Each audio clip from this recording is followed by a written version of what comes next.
Welcome everybody, it's Diorama Don here. As promised in the last video, I was going to recap how I made my barbed wire.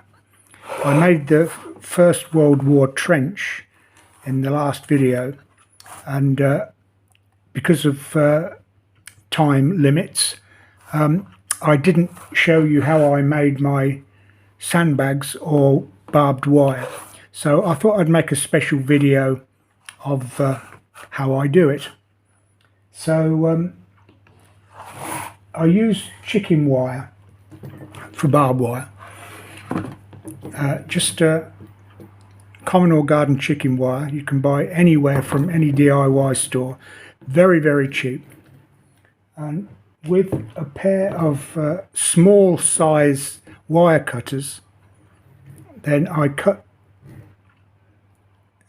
The lighting's a bit bad in here. Cut the cut the tops of the wire. Can you see that? It's not focused. Yeah, there we are. So all the way along, cutting those off, and then turn the. It's not easy doing this over the top of a camera. Where are we?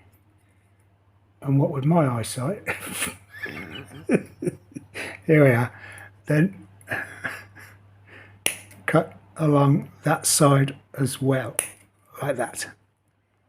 So you've got that. Okay. So I'll put that to one side.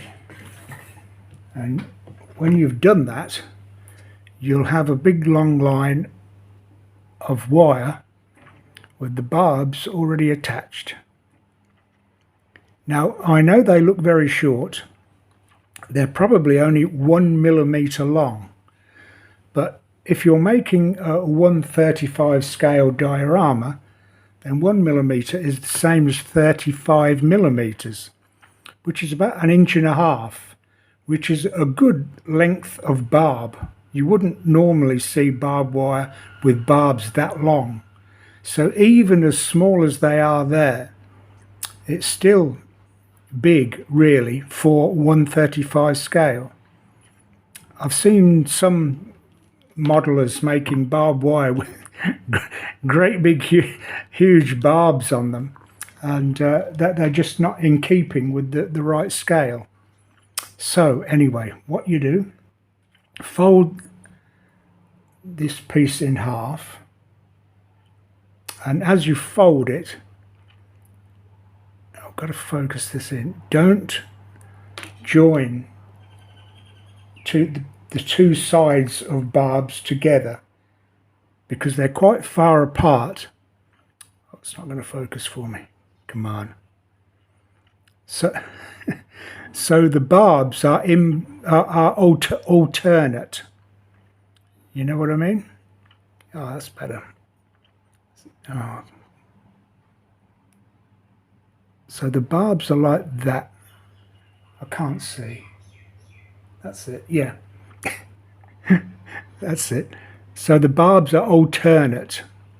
If they're together, it makes a good barb, but then they're too far apart. So if you do them alternate, that looks better. And then just squash this end. Then up at the other end, you need a pair of pliers to hold these two pieces together, and then with a pencil, put that in the other end. That's it, like that. So we've got the pencil in that end, pliers that end, and then you start twisting. Now keep a decent tension between the pliers and the pencil, so keep it quite straight and slowly keep turning and turning. Now I'm not gonna do it now because there is a hell of a tension on this wire. There, you see, I just lost my pencil. Now, if I do that, looking over the top of a camera, I'm likely to slash my wrist with this bloody barbed wire. So I'm not going to do it. But that's what you need to do. You need to be very, very careful as you turn your pencil and twist the wire. Be very careful that it doesn't shoot back, because the tension is quite high. It's a very dangerous business, this. But when you've done it, you'll end up like that. You'll have that kind of thing. Is that focusing? I don't know if it is. I've got cataracts in both eyes, so I'm blind as a bat. No, it's not going to focus. So you'll end up with twisted wire with your barbs already on there. So done deal. So if you want straight barbed wire for fencing, then just cut off whatever length you need. Other than that, if you want a roll of barbed wire, then hold it again with the pencil and the pliers and slowly wind that round the pencil. It might be better with a pair of gardening gloves because the barbs hurt. But then again, I suppose that's what barbed wire is supposed to do. So when you twisted that around the pencil, like so, and then you can unfurl it to however big you want it to be. So it needs to be reasonably open, like that. So that will give you a line of barbed wire. You'd need quite a few of these, obviously, to make a long line of barbed wire. But that's focusing beautifully. Look at that. So that's what I do. See, even then, the barbs are still quite long, really. But you certainly wouldn't want anything longer than those. Okay, that's my barbed wire. That's how I make my barbed wire. There's a line of it on the top of the trench there. Okie dokie. Now, with the bloody stuff, it sticks like shit to a blanket. There, I've said it. Epoxy putty. You can buy epoxy putty from most DIY stores or hobby shops, I suppose. It's two parts that you mix together. One is the hardener and one is not the hardener, whatever the other one is. But epoxy putty, put the two together and mix like so. I suppose you can use clay, air drying clay. That would do just as well. But when this is hard in about 30 minutes, or now, because it's getting hard already, you have to keep it nice and moist. But in 30 minutes, it will be as hard as stone. Very, very quick drying and hard. There, that's a bit better. It might be a bit too wet now to roll up. So make a ball of that.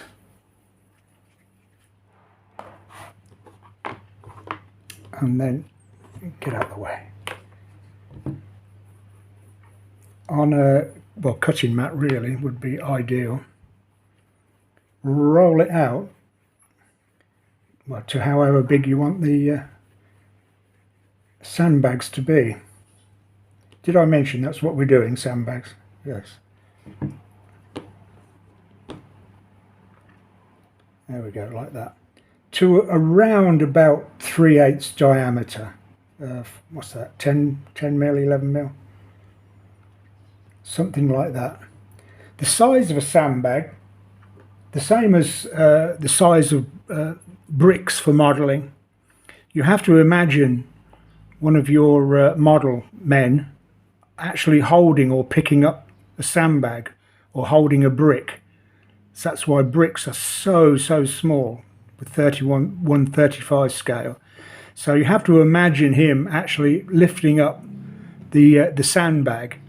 So it doesn't want to be too big, not really, otherwise it would be impossible for him to pick up. So round about that kind of size.